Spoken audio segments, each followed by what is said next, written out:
Over 60 different light tank models saw combat in World War II. Some changed battles. Others became footnotes.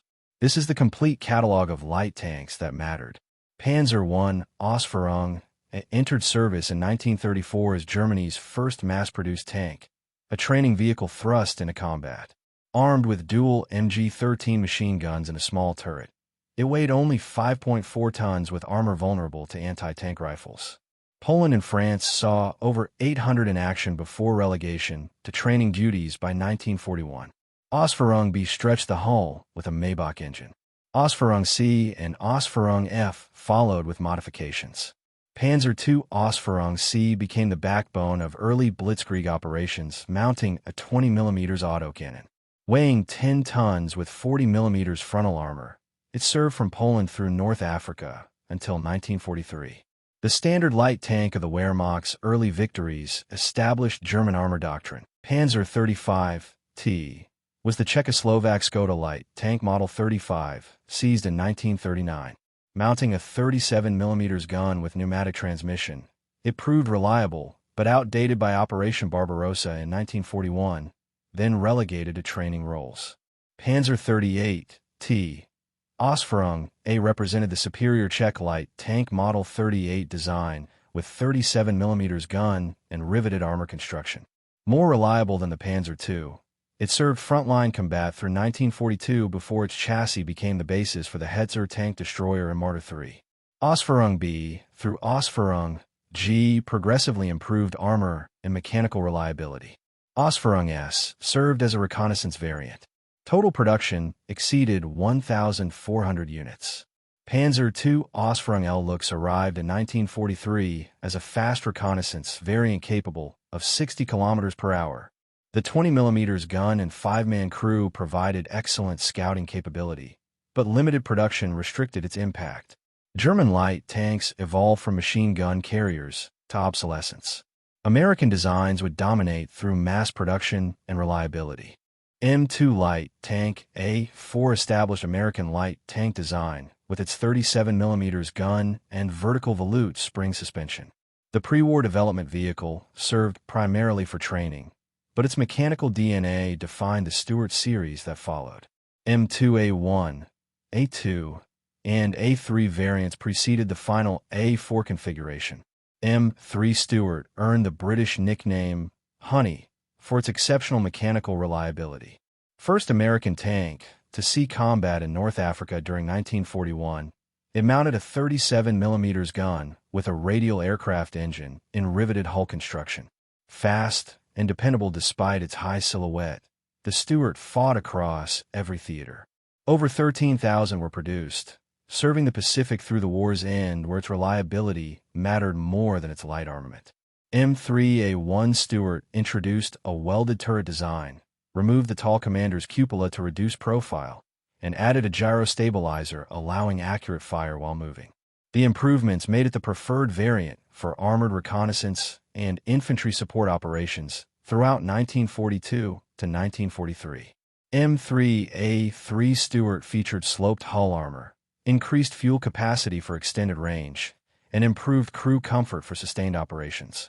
Late war production focused on this variant as the definitive M3 configuration before the M5 replaced it. M5 Stuart replaced the scarce radial aircraft engine with twin Cadillac V8 automobile engines and an automatic transmission. The redesigned hull featured sloped armor and a larger turret. Quieter and cooler running than the M3, it became the European theater's standard light tank. M5A1 further enlarged the turret, improving crew ergonomics and combat effectiveness. M22 Locust achieved the remarkable engineering feat of creating an airborne light tank weighing only 7 tons to fit inside Hamilcar gliders. Mounting a 37mm gun with a 3-man crew, it saw limited combat service during the Rhine crossing in 1945 under British airborne use. M24 Chaffee arrived in late 1944 as the ultimate American light tank design, mounting a 75mm gun providing the same firepower as the Sherman medium tank. It featured torsion bar suspension and a low profile. Fast, well-armed, and reliable, the Chaffee served in armies worldwide for decades after World War II ended. American light tanks prioritized production and reliability. The Soviet Union took the opposite approach: crude simplicity and overwhelming numbers. T-26 model 1933 became the Soviet Union's most numerous tank of the 1930s, based on the British Vickers 6-ton design.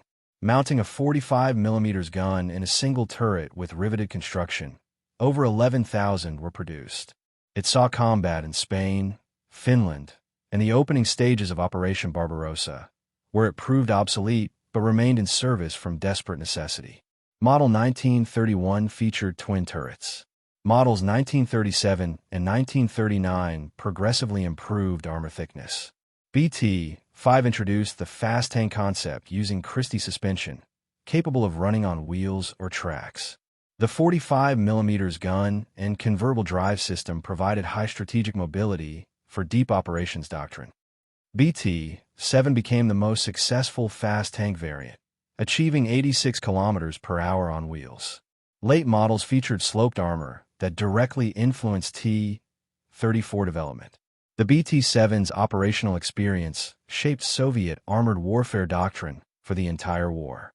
T-60 emerged as an emergency design in 1941 when the German invasion demanded immediate tank production. Mounting only a 20mm autocannon with a two-man crew, its simple design allowed tractor factories to build them. Inadequate firepower was acceptable when 6,292 units could be produced in one desperate year. T-70 improved the T-60 design with a 45mm gun while retaining the problematic two-man crew. Twin GAZ-202 engines provided adequate power.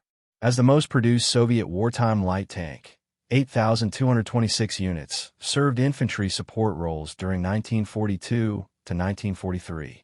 The T-70M variant improved transmission and armor protection.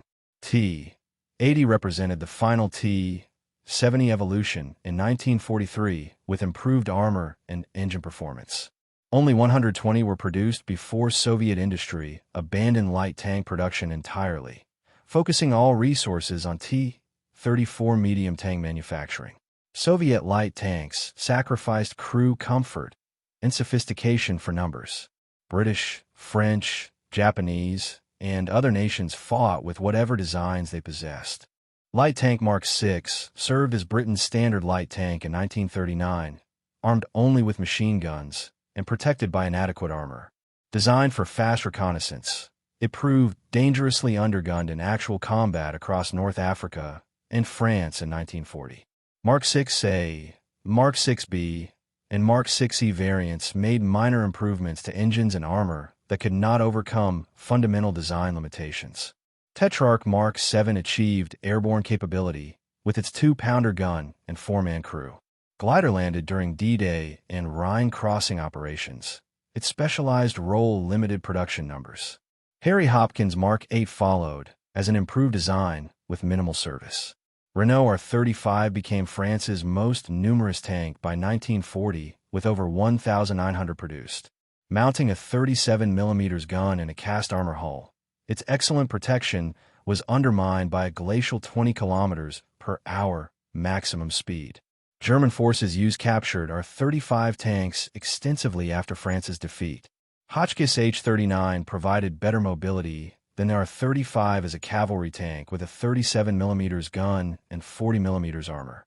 Over 1,000 were produced by 1940, representing France's best light tank design. The H-35 and H-38 were less armored predecessors that served in smaller numbers. Type 95 Hago dominated Japanese production with 2,300 units, more than any other Japanese tank. Weighing 14 tons and armed with a 37mm gun, it excelled in jungle terrain where mobility mattered more than armor. Thin protection made it vulnerable to heavy machine guns, but it remained effective against infantry throughout the Pacific Theater. FCM-36 featured advanced welded armor construction and a diesel engine in a modern design. Only 100 were produced before France fell, limiting the sophisticated tank's combat impact to brief 1940 operations.